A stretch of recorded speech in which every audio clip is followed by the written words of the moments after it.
Have you ever felt it? That heavy, suffocating silence that settles in your room when the rest of the world is asleep. A silence so thick, so absolute it feels heavier than the darkness itself. The kind where the only sound is the frantic, muffled thud of your own heartbeat, a lonely drum in the dead of night. I want you to go back to a moment you've tried to bury deep down, a memory you swore you'd forgotten.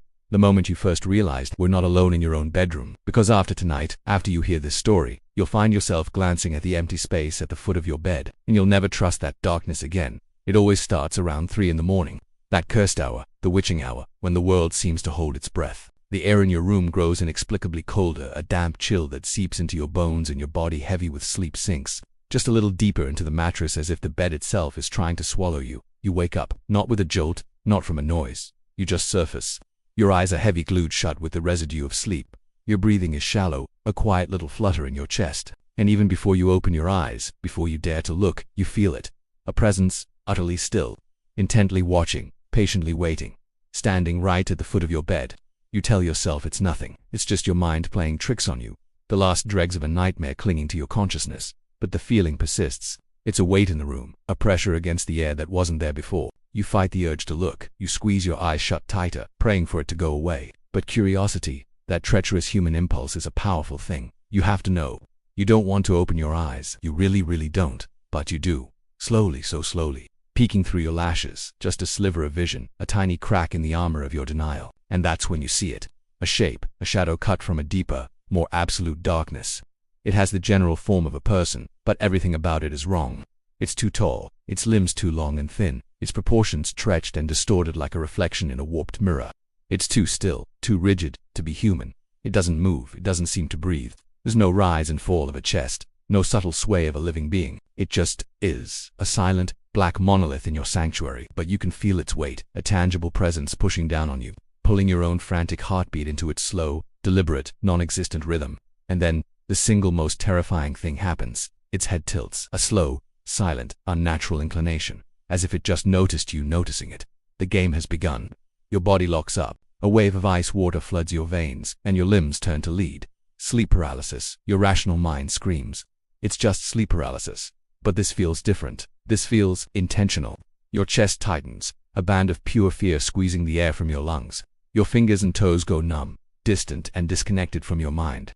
You try to swallow the lump of terror in your throat, but even your throat refuses to obey. You're a prisoner in your own body, a spectator to your own horror, and it leans forward. The movement is impossibly smooth, fluid, like smoke drifting on a current. It's not a step, it's a glide, unnatural, unholy. Closer, closer. The distance between you and it shrinks with agonizing slowness. The shadow has no face, no eyes, no features. It's a void, but you can feel its gaze. You feel it crawling across your skin like the cold, delicate touch of a spider's legs, exploring you, mapping the terrain of your fear.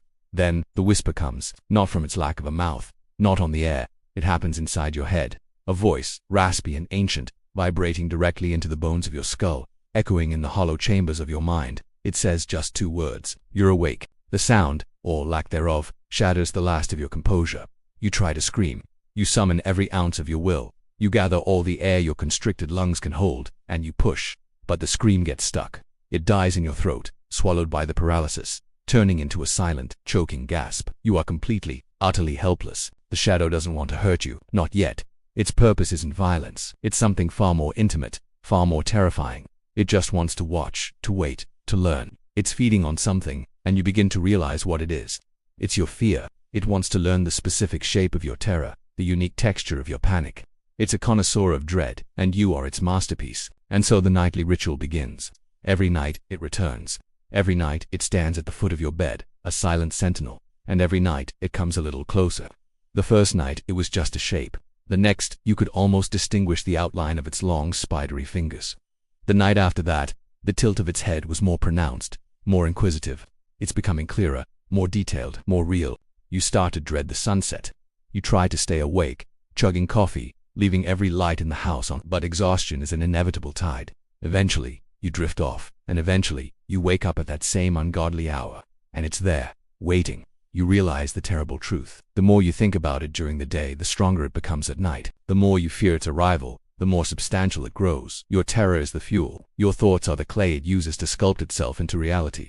And now, as you listen to my voice, you're thinking about it, aren't you? You're picturing it. That tall, thin, silent shape. You're giving it form in your mind. You're feeding it. Tonight, when you finally decide to sleep, when you turn off the lights and the room is plunged into that familiar, heavy silence, listen. Listen for the sound your own heartbeat makes. Feel the weight of your body as it sinks into the mattress, perhaps just an inch deeper than usual. And then, I dare you to look at the foot of your bed. Go on, just for a moment. See if there's still only comforting darkness there, or if, in that darkness, something is standing, perfectly still, looking back at you, exactly where you last imagined it. Because shadows don't just come from nowhere. They need an anchor, a source. They need a body, a presence, a watcher. And sometimes, the thing watching you in the dead of night isn't a part of your imagination at all. Sleep well.